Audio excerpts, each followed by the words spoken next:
ఓం శ్రీ మాత్రే నమః. ఛానల్లోకి స్వాగతమండి.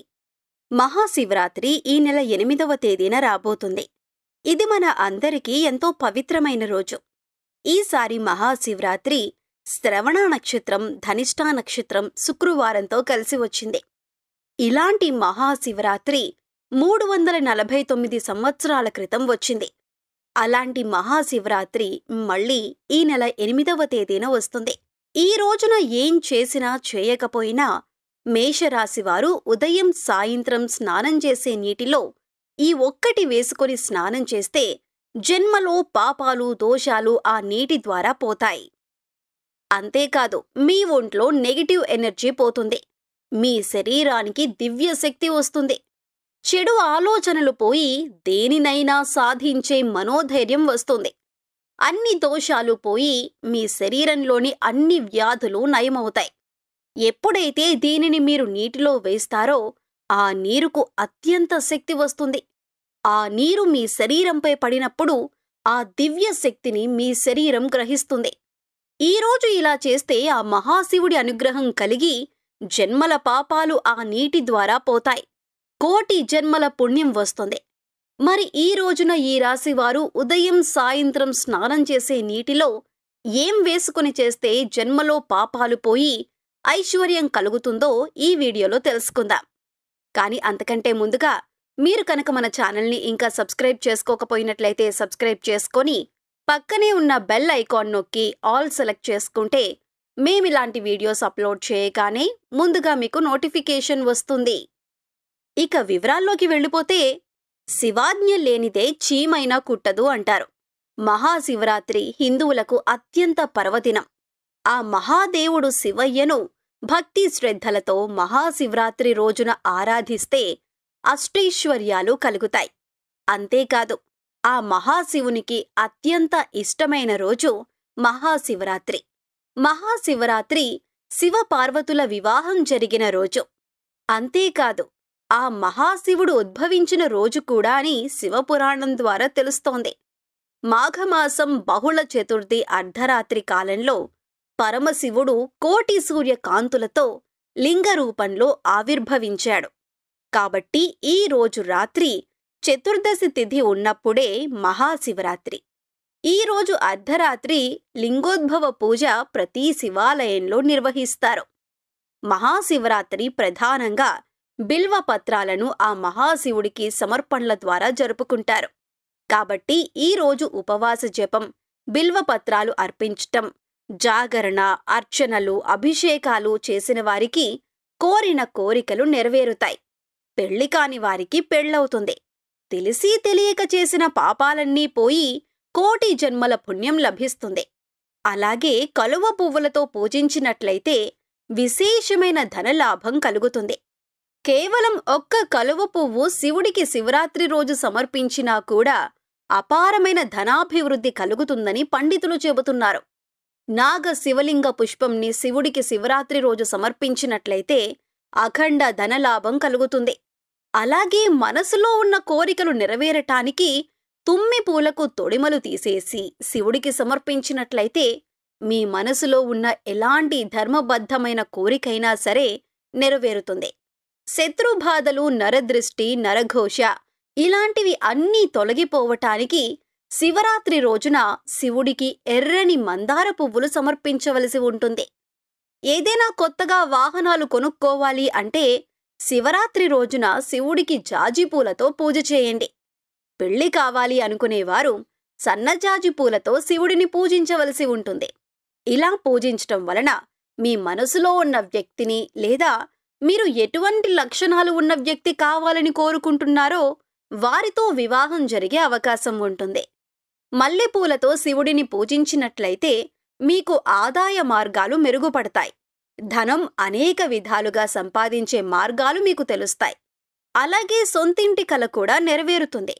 అందుకే ఆ మహాశివుడు పార్వతీదేవితో ఇలా చెప్పాడు: ఈ మహాశివరాత్రి వ్రతాన్ని తెలిసి కానీ తెలియక కానీ ఒక్కసారి చేస్తే ముక్తిని పొందుతారని, స్వర్గం ప్రాప్తిస్తుందని, శివ సాహిత్యం లభిస్తుందని పార్వతీదేవికి చెప్పాడు. ఒకనాడు బ్రహ్మతో సహా దేవతలందరూ కలిసి విష్ణుమూర్తి దగ్గరకు వెళ్లి దేవదేవతలు కానీ మానవులు కానీ వారి పాపాలన్నీ సమూలంగా నాశనం కావాలంటే ఎవరిని పూజించాలి అని అడిగారు. దానికి శ్రీహరి దేవతలైనా మానవులైనా భక్తితో ఆ మహాశివుణ్ణి ఆరాధించినట్లయితే వారి కోరికలు తీరతాయి, జన్మలో పాపాలు పోయి సకల శుభాలు కలుగుతాయి, ధన కనక వస్తు వాహనాలు సమృద్ధిగా కలుగుతాయి, శత్రు బాధలు ఉండవు అని చెప్పాడు. సకల బాధలు తొలగిపోతాయని, పాపాలు పటాపంచలవుతాయని చెప్పాడు. మహాశివరాత్రి రోజు ప్రతి మానవుడు 3 పనులు చెయ్యాలి. అందులో మొదటిది శివార్చన, రెండవది ఉపవాసం, మూడవది జాగరణ. మహాశివరాత్రి రోజు ప్రతి ఒక్కరూ బ్రాహ్మణ ముహూర్తంలో నిద్రలేచి కొంతసేపు భగవన్నామ స్మరణ చెయ్యాలి. తరువాత కాలకృత్యాలు తీర్చుకొని తలస్నానం చేసి పూజా మందిరాన్ని, ఇంటిని శుభ్రం చేసుకోవాలి. శుభ్రమైన వస్త్రాలు ధరించి సంధ్యావందనం పూర్తి చేసి శివ పూజ ప్రారంభించాలి. ముందుగా గణపతి పూజ చెయ్యాలి. గుమ్మానికి, పూజా మందిరానికి తోరణాలు కట్టాలి. పూజా మందిరం ముందు ముగ్గు వేయాలి. పూజా మందిరాన్ని రకరకాల పూలతో అలంకరించుకోవాలి. శివపార్వతుల పటాలకు కానీ, లింగాకార ప్రతిమలకు కానీ పసుపు కుంకుమ పెట్టి పూజకు సిద్ధం చేసుకోవాలి. మారేడు దళాలు అంటే శివుడికి ఇష్టం. అందుకోసం శివుడికి మారేడు దళాలు సమర్పించాలి. రకరకాల పూలతో శివయ్యను పూజించాలి. పూజా సమయంలో శివ పంచాక్షరి మంత్రం అంటే ఓం నమః శివాయ అనే మంత్రాన్ని 108 సార్లు జపించటం వల్ల అష్టైశ్వర్యాలు, భోగభాగ్యాలు లభిస్తాయని పురాణ వచనం. ఈ రోజంతా శివ పంచాక్షరి మంత్రం జపించటం చాలా మంచిదే. అదేవిధంగా ఈ రోజంతా ఉపవాసముండి సాయంత్రం శివాలయానికి వెళ్లి దీపం వెలిగించాలి. ఇలా చేయటం వల్ల సకల సంపదలు కలుగుతాయి. మహాశివరాత్రి రోజు 5 ముఖములు ఉన్న 2 ఎర్రటి మట్టి ప్రమిదలు తీసుకుని అందులో 5 ఒత్తులు వేసి నువ్వుల నూనె పోసి దీపాన్ని వెలిగిస్తే దేవతలందరినీ తృప్తిపరుస్తుందని పురాణాలు చెబుతున్నాయి.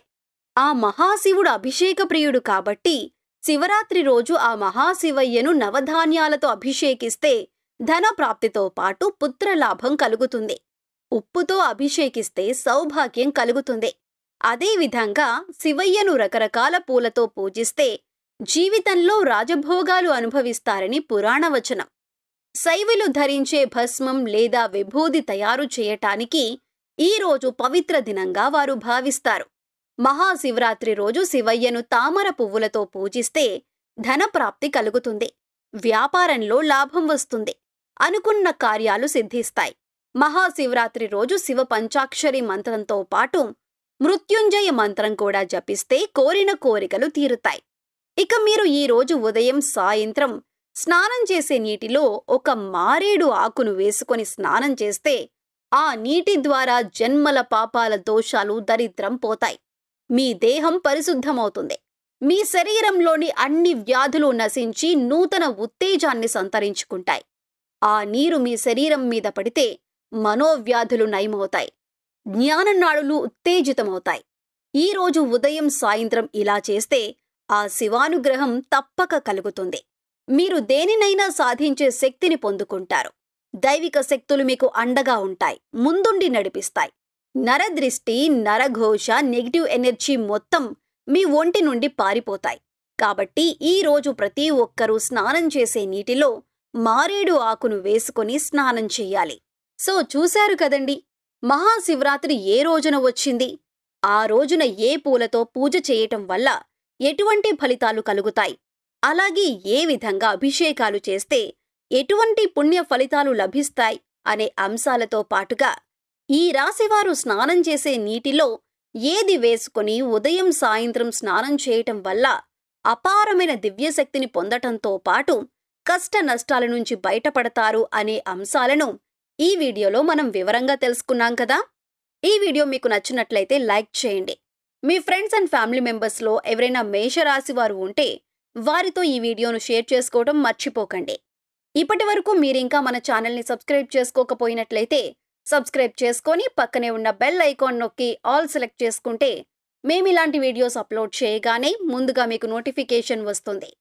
మరొక చక్కటి వీడియోతో మళ్ళీ కలుసుకుందామండి.